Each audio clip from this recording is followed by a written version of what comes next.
The Locked On Podcast Network presents the NFL Big 3 in 30. The three biggest stories in the NFL from our local experts at the Locked On Podcast Network. Bringing you the real story, why it matters, what's next, who wins the big game, and more, all in 30 minutes. The NFL Big 3 in 30 starts now with the biggest story in the NFL. About how the Steelers lost that game to the Browns 24-19. You are Locked On Steelers, your daily Pittsburgh Steelers podcast. The Steelers lose to the Cleveland Browns 24-19. We said all week this wasn't going to be a trap game. This is just going to be a game they were going to have to gut out. You knew it was going to be tough. You knew it was going to be weird. You knew it was going to be physical, and that's what it came down to. The snow came down. The mistakes were on both sides. Sloppy play on both sides. The Browns got the edge in the end. The Steelers not able to come up with the victory in this one on the road. And I think there's a lot of things to point to in this game. You could point to the offensive struggles yet again early on. They finally do get into the end zone in this game with what I thought was a great pass from Russell Wilson to Calvin Austin. I also think Calvin Austin had a bit of a redemption game for those who thought that he might need to be pushed out of the game plan because he dropped the pass last week, and he made a big play there. I also think that you look at how things worked out. I think Russell Wilson hung in there. I want to talk more about that later. But the thing that I think that you got to point to if you're the Steelers is this team needs to know who it is and who it wants to be in the biggest moments on third down and fourth down. Now, third down defense was spectacular for the Steelers in this game. They dominated third down. The Browns converted 1 of 10 third downs. They did what they were supposed to do there. The problem is the Browns were 4 of 4 on fourth downs. And in those plays, the Steelers just getting edged out. Now, some of those were short runs where they just got a little bit of a push forward, and it's the snow. Oftentimes that gives the advantage to the offensive team in those situations. But there were some plays where Njoku ran a good rub route to kind of give Jerry Jeudy a clean look at an out route against Joey Porter Jr. To me, it's even worse on offense when the Steelers had those chances to be the team that pushed the other team back on fourth down. And they go 1 of 3 on fourth down in the game, 2 early ones. Now, I do think it's again commendations to the defense, because on the 2 fourth down stops the Steelers gave up early, the Browns didn't get a single point from those. And then also, Russell Wilson fumbling in Browns territory. The Browns, I think, had to settle for a field goal there. The Steelers defense, I think, gave up 2 touchdown drives in this game. I could be wrong there. I'm kind of working from a kind of also didn't have the game the whole way through the entire game. Yeah, only 2 touchdowns. Also, pardon our dust. For those who might be confused why I'm sitting in this random room that you've never seen before, it's because I'm on the road. I'm actually covering Pitt basketball this weekend at the Greenbrier tournament in West Virginia. So if you follow me on Twitter and everywhere else, you'll see me covering that throughout the weekend. But I had to get here, so this is where I had to watch the game. My internet was terrible. That was there's a lot of rough things trying to follow this game. Couldn't see half the plays with all the snow, but I took some time after the game to kind of try to get feeds, get better looks at a lot of the key moments. So I made sure I knew what I was talking about when I came here. And just several times, I think that Arthur Smith got way too cute on offense and got way too cute in key moments, bringing in Justin Fields at certain points. There's certain points where I think it was the right call to mix things up. The fourth down where Justin Fields was in there and he had the chance to run. If Justin Fields just looks to his left and runs, it's a touchdown. It's not just a first down. It's a touchdown. The game goes a completely different direction. The Steelers probably win this game, but he runs to his right, just a wrong mistake in the wrong moment. But then other times where I think that that you had a fourth down and you ran with Jaylen Warren in a short yardage situation, the Browns just jumped all over it. That's not. I think that you want Najee Harris in that situation, but it wouldn't have mattered if Najee Harris was in the situation because the Browns were all over it. They were swarming the ball in that situation. And I think this offense rather, needs to know who it wants to be in these big moments. One thing you've heard me talk about a lot all season long is they need bread and butter. They need bread and butter. And one bread and butter that we know that kind of worked down this game is starting to become more and more obvious is Russell Wilson's deep ball. And I want to get more into Russell Wilson later, so I'm not going to talk too much of it now. But, how about on 3rd and 4, where if you can get a first down, you could force the Browns to start taking their timeouts, and you might make it so that that your defense doesn't have to defend the field at the end of the game. And you put in Justin Fields, okay, cool. But you put in Justin Fields and then throw a go ball to George Pickens. Now, hey, George Pickens, you want the go balls to go to him. But I just think that if you're doing that, wouldn't you want Russell Wilson to be in the game there? Because if Russell Wilson's in, you're probably going to still get, the chance at a go ball to George Pickens, or you might get them double teaming him and open up Pat Freiermuth, who I thought also was having a good game when they targeted. He finished 4 catches, 59 yards. But I think in these moments, the Steelers, this is kind of the double-edged sword of having such a balanced team with all these different talents you want to target. Darnell Washington's good. Najee Harris is good. Jaylen Warren's good. George Pickens is good. They still aren't using Mike Williams, and I don't understand why not. So that's one thing there. But you have all these different places you want to go with the football, and sometimes you try to do too much to get too fancy by spreading the ball all around when you need to just settle on, hey, we can get a mismatch right here. Like, for example, on that 3rd and 4, I don't know why you don't put Russell Wilson back in there and let him and put Pat Freiermuth split out wide and let him run a slant to the middle part of the field while you're sending George Pickens deep behind it. Because here's what the Browns will have to do: they'll either have to cover George Pickens deep with one-on-one with Russell Wilson throwing to him, and that's where Russell Wilson was eating a lot in this game, or they're going to have probably Greg Newsome or one of the guys that have been trying to guard Pat Freiermuth all game, and he wouldn't be, and they had no success in stopping him anytime Russell Wilson threw him the ball. And to me, those options made more sense than what the Steelers went for it there. And look, I'm also one to say, like, hey, we can all have hindsight is 2020. We can all say, I would have called this or I would have called that. And I do think this was not a good game for Arthur Smith. But one thing I think people need to acknowledge all the times is that there's a ton of calls, there's a ton of reason that things go wrong in the call, and sometimes it's not as easy as people saying, oh, well, I would have did something different there as the result. I do think the Steelers should have came out with a better plan of attack on those key money downs. I do think that in general, that is the way, and I think they can.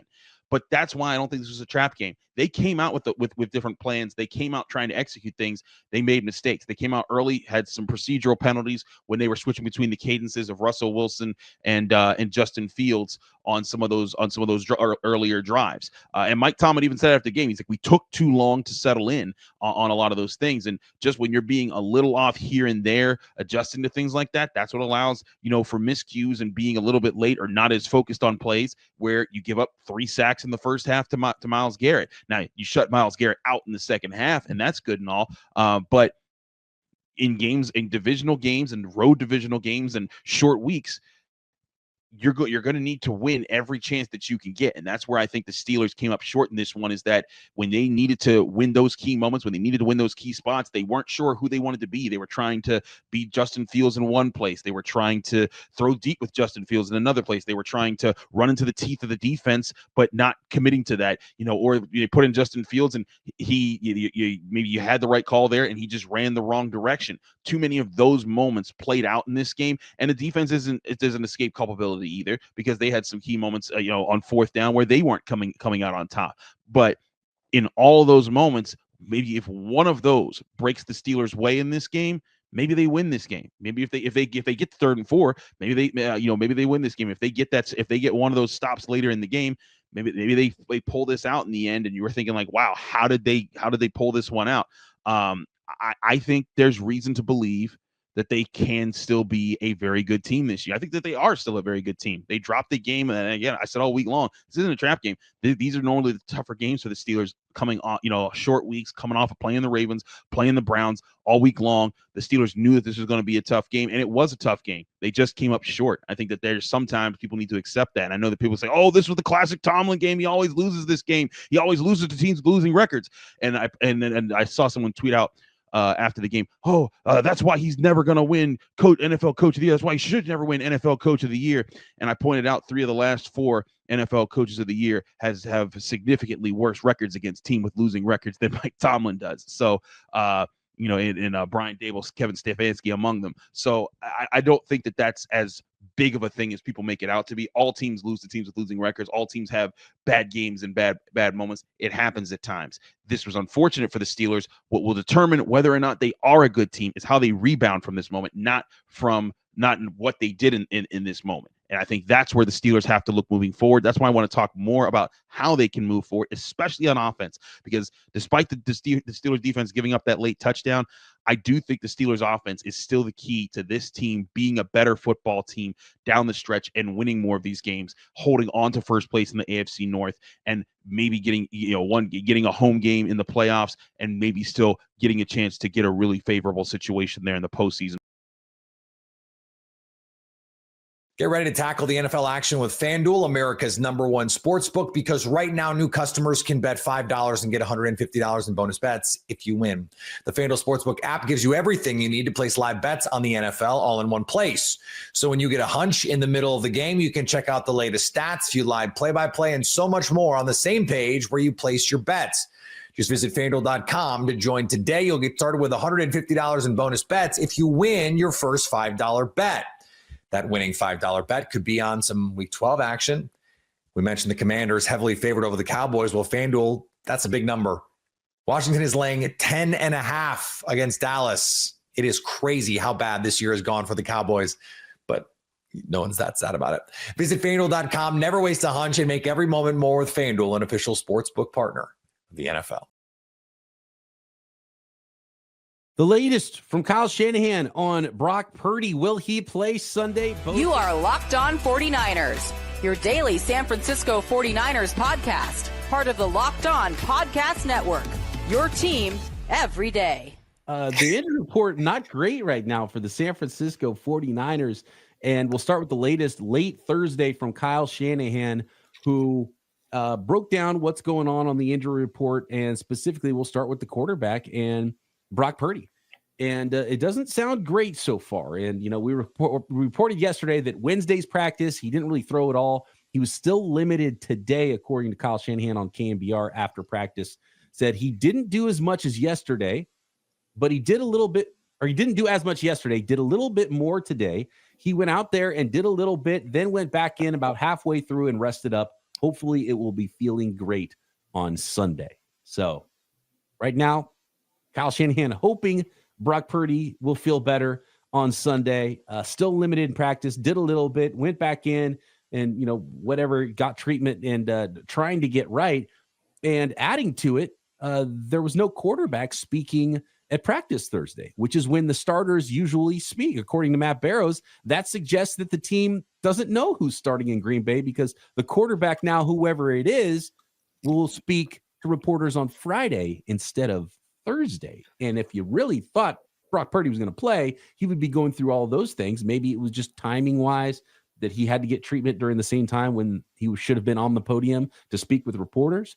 But it doesn't sound great for Brock Purdy, who potentially could not play, Croc. And if he does play, might not quite have all of his shoulder intact. Do you think that maybe they were just kind of protecting him from the media so that he doesn't have to answer questions about the potential injury? Because remember, I think it was Jordan Mason, and he answered a question about when he found out he was going to be the starter and not. And those are things you don't really want to give away.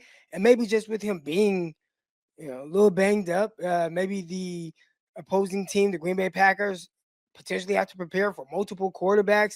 I would say if they're preparing for the Niners, it's more about the system as opposed to just this quarterback. I mean, of course, there's like some added playmaking ability to Brock Purdy, but the system is the system in the sense of the play calling, so they're probably just preparing for that. But if I had to guess, it would probably just protecting him from the media, so he doesn't have to answer any questions. And got this good Christian young man. He probably doesn't want to lie to the media about whatever is going on with his injury. That's true. He might spill the beans. Well, to be honest with you, if that's the case, then he's not playing, because that would be the only reason to hide. Because otherwise it would be like, I'm planning on playing. I hope I'm going to play. I'm trying to work through it. And it'd be pretty easy and simple. And I'm not going to get into any further details. I'm going to try to play. The only other thing is if they don't want it they don't want the other team to know that he's not playing. So if anything, that makes it even more likely that we're going to see Brandon Allen out there. Because by the way, Brandon Allen has been the backup, hasn't, played for the Niners this year, but Brandon Allen, the backup, and the emergency third quarterback who's been inactive has been the Pasternaut, right? So that's where the 49ers are right now. Might have a Brandon Allen start for the San Francisco 49ers on Sunday if Brock Purdy can't go. And it's not, as a wise man once said, Croc, it's not ideal. I think back to some games, and Brock Purdy's played some games where he's really banged up. But was it last year? Maybe even the year before that, maybe his rookie year, he was going into a big game against the Seattle Seahawks, I want to say. Short week as well. He had some really bad rib injury that he was dealing with. And I don't think they knew he was going to play until like the day of the game. So I would say for 49er fans, and that was a game, I don't know if he played his best, but it was good enough to win the football game. Hopefully it's another one of those scenarios where he's just kind of playing possum a little bit. Then game day, I'm ready to go. Give me that shot of Toradol. I'm ready to go. Let it rip. And look, as we know, if it's just a pain tolerance thing, that he'll be out there and it'll be okay. If it's more than that and he's not able to throw, then that could be a multi-week thing anyway. So yeah, we'll see how this goes. It's not great. It's not great for a team that's their backs up against the wall and they really need this game. More on the game against the Green Bay Packers right now. And if news couldn't get worse for the 49ers, who really need this win on Sunday, two of their best players, probably their just straight up best player on offense and defense, are in danger of not playing as well because not practicing again Thursday. Nick Bosa with the hip/oblique injury and Trent Williams with the ankle not practicing. And according to Kyle Shanahan on KNBR, Trent Williams and Bosa are in jeopardy of not playing. And so that was admitted by Kyle Shanahan. And so we'll see what the tag is, what the official designation is going to be for those players on Sunday. But right now, not practicing. The other guys who didn't practice, Jacob Cowley's dealing with a concussion. Tatum Bethune had a knee injury. Sounds like that one might be pretty bad. And then Kevin Givens dealing with a injury as well. The limited participants, Brock Purdy, as we mentioned, George Kittle, hammy. He said he is going to play. Chris McCaffrey's probably going to be limited all year with his Achilles tendonitis that he's been dealing with. And so I don't think that's really an indication whether he's going to play or not. Although, there's a chance that could get worse, but, it shouldn't be surprising that he's limited and he might not practice a whole lot the rest of the year. Charvarius Ward has returned to the team and practiced in limited fashion this week. And John Feliciano still limited with his return from a knee injury. So that is the full practice report from the San Francisco 49ers. But obviously the big one is Nick Bosa and Trent Williams. And look, Croc, if Nick Bosa and Trent Williams and Brock Purdy don't play, you're throwing out a preseason game. That's a preseason lineup. And not only a preseason game, I mean, you're kind of setting the stage for the rest of this season. I mean, this is a must-win game. This is a playoff game for the 49ers. Like, there is no way you can fall to 5-6 and then feel super confident about staying on the East Coast and playing against the Buffalo Bills in Buffalo, which you don't know what kind of weather that's going to be. I mean, you'd probably be timid with Brock Purdy because he hasn't performed his best in the inclement weather. But man, you take Purdy away potentially, or you're not going out there with a Trent Williams or Nick Bosa, you might as well wrap up this entire season. So you got to win. You got to win. You got to win this game, and you have to put the best guys out there. They got to figure it out. You need all hands on deck right now because it's a big swing game. Rick in the chat says so much negativity from the fan base. May have to change their name to the 49er lack of faithful. What do you think about that? And I know there's been fans, we've already squashed this. So, fans, and almost every time the 49ers lose, somebody says to us, whether it's on Twitter, whether it's in a live chat, whether it's on the comments on YouTube, says, fire Kyle Shanahan, right? I'm sure it happens for every team in the NFL. Happened to Bill Belichick when he's in the middle of a dynasty. Fire Bill Belichick. He lost the locker room. They lost the game. It happens. Sometimes fans overreact. Is there too much negativity about this 2024 version of the team right now, Croc? I wouldn't say too much negativity. I mean, but the team is 5-5. And this is a big turning point. The 49ers want the faithful to get behind them. They got to win. I mean, what are 49er fans I bet if we did like a demographic of the age, it's all guys 35 and up that probably watch this show for the most part.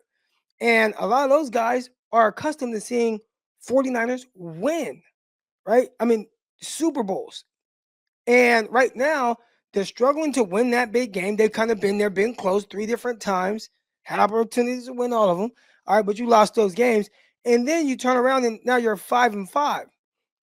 So I think because, and I'm not saying this is like a spoiled fan base, but I think the standard is the standard, Yep. regardless. And I don't think that the standard heading into this season was that the 49ers will be 5-5, 500 after 10 games. Like that is not the standard. So if we don't want to hear the 49er unfaithful or in all that, the 49ers are going to have to do what these fans are used to cheering for, and that is for a winning team.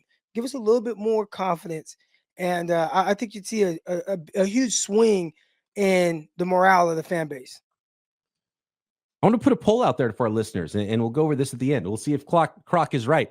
Let us know in the chat how old you are when you became a fan of the San Francisco 49ers. Are you just used to championship level football from your youth, or were you already, grown when the 49ers were winning Super Bowls in the Bill Walsh era with Steve Young at quarterback? Or are you a newer fan but still used to seeing a team be good starting in the Jim Harbaugh era? Or did you just become a fan recently and you're used to Kyle Shanahan's 49ers being good?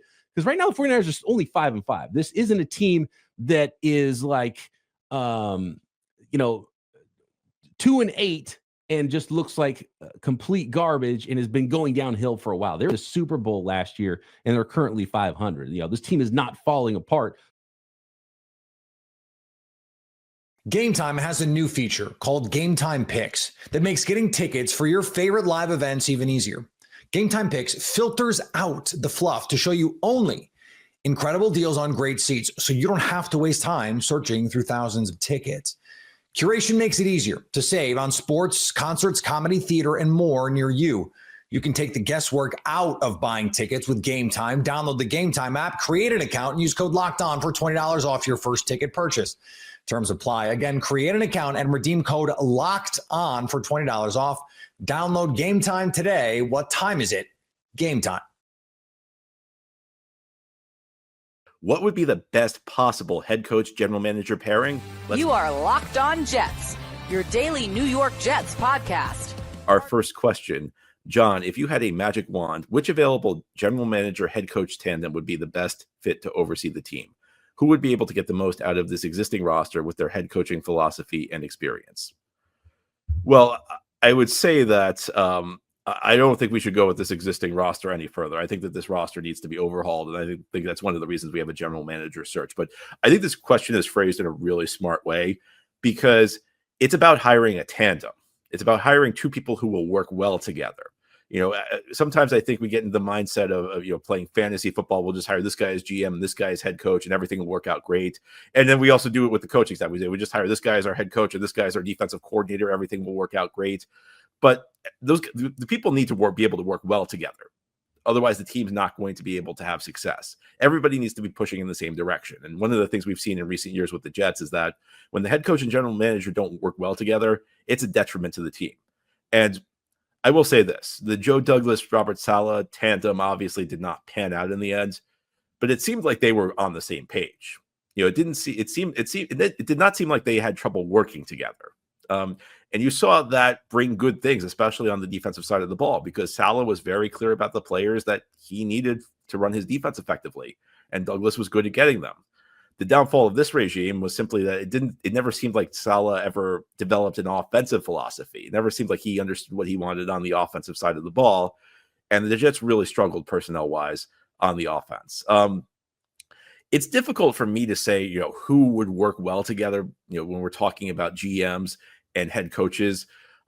So I did a show the other day talking about GM candidates, and I mentioned two guys, Will McClay, who works with the Dallas Cowboys, and Alec Halaby, who works as an Eagles assistant general manager and is really big in the analytics world.